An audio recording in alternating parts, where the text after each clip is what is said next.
Sebuah kabar yang menyebutkan bahwa Ivan Gunawan meninggal dunia beredar di media sosial Facebook. Berdasarkan pengecekan fakta yang dilakukan terhadap informasi tersebut, unggahan itu adalah tidak benar.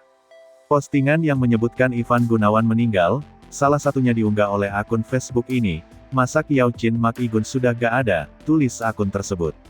Pihaknya sembari melampirkan sebuah tangkapan layar dari IG akun resmi @Ivan_Gunawan yang mengunggah gambar dengan narasi, "Innalillahi wa inna ilaihi rojiun." Kabar duka datang dari Ivan Gunawan.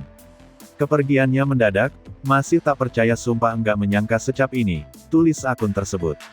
Dalam tangkapan layar itu terlihat gambar Ivan Gunawan terbaring sakit. Tampak pula gambar sebuah makam. Lantas, benarkah informasi Ivan Gunawan meninggal? Berdasarkan penelusuran Kompas.com, informasi mengenai Ivan Gunawan meninggal adalah tidak benar.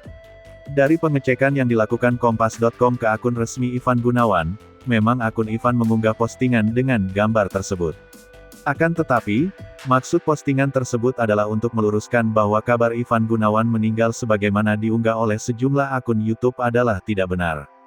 Dalam unggahan itu, Ivan menyindir mengenai sikap sejumlah channel YouTube yang membuat berita palsu. Lebih lanjut, ia mendoakan agar pemilik akun tersebut tetap sehat. "Kalian yang punya akun biar sehat ya, umur panjang," tulis dia. Berdasarkan penelusuran Kompas.com, informasi yang menyebut bahwa Ivan Gunawan meninggal adalah tidak benar. Maksud postingan Ivan Gunawan adalah untuk meluruskan kabar yang tidak benar terkait sejumlah unggahan channel YouTube yang menyebut dirinya meninggal.